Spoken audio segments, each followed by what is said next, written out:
दोस्तों नमस्कार, मैं सौरभ गोस्वामी। सागर सीट पर गुड्डू राजा लगातार अपने क्षेत्र में सक्रिय हैं और लोगों के बीच में पहुंच रहे हैं और अलग अलग दिन अलग अलग विधानसभा में पहुंचकर अपने कार्यकर्ताओं में जोश भर रहे हैं। बीना में जब गुड्डू राजा पहुंचे तो वहां का दृश्य कुछ इस प्रकार का था, जहां पर अच्छी खासी भीड़ भड़क्का देखने को मिली है।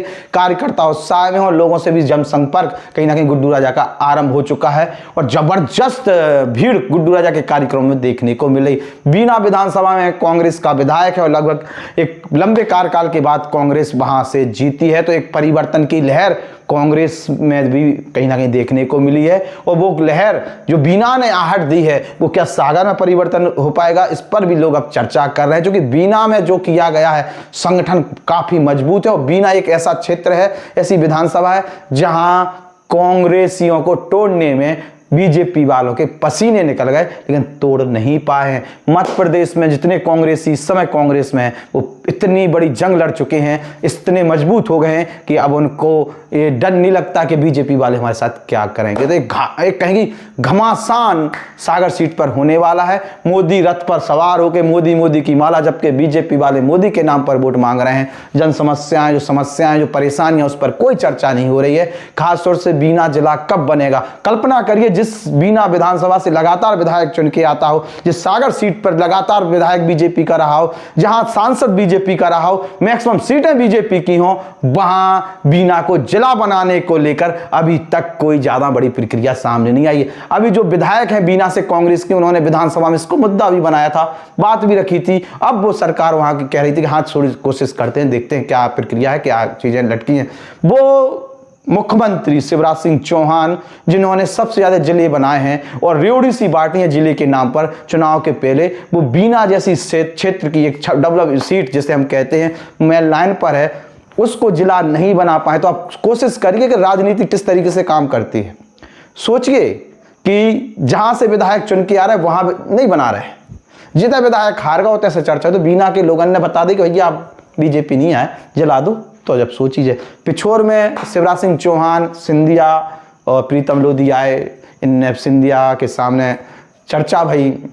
शिवराज सिंह चौहान ने कही कि हमें विधायक दे दो, हम जिला दे दें। विधायक तो दे दो, जिला जी नहीं दे पाए, ना इनके मुख्यमंत्री मोहन अब सुन रहे, और सिंधिया तो चर्चा ही नहीं कर रहे। तो ये तमाम चीजें हैं जो जिला की बात कर रहे थे। लेकिन लोकसभा के जो चुनाव हैं उसमें अपने अपने मुद्दा हैं। गुड्डू राजा लगातार बानखेड़े से चर्चा कर रहे हैं कि तुम बताओ तुम कितने की आओ, हम तो बुंदेलखंड के आए। तो अब जो बाहरी को मुद्दे पे गुड्डू राजा को मीडिया और नेता घेरत दिख रहे थे, उन्हें स्पष्ट कर दिया। कल्पना करो ललितपुर विधानसभा, सागर विधानसभा, मतलब आप बॉर्डर से बॉर्डर लगे, पड़ोसी हो, बाहरी बात है, कैसे कर सके। एक कदम रखे सोते पहुंच गए, उतरे के आओ सोते, तमाम रिश्तेदारियां हैं, तमाम बातें। ललितपुर जिला 16 लाख की पॉपुलेशन वाला है, इसलिए तमाम रिश्तेदारियां भी हैं। ऐसी बातें करत तो जो लगा कि की ओछेपन पर राजनीति कर रही बीजेपी। खैर चुनावी मुद्दा है, सब अपनी अपनी बातें अपनी अपनी बात कर रहे हैं। लता वानखेड़े क्या कह रहे हैं, उनसे चर्चा करने वाले हम। वो जल्दी इंटरव्यू हुआ है, बीजेपी के कई नेताओं के वहां इंटरव्यू हुए वाले हैं। उन्हें हो सकता है भूपेंद्र सिंह को भी एक चर्चा हो जाए कि क्या है, कैसी स्थिति है, का चुनाव का माहौल है।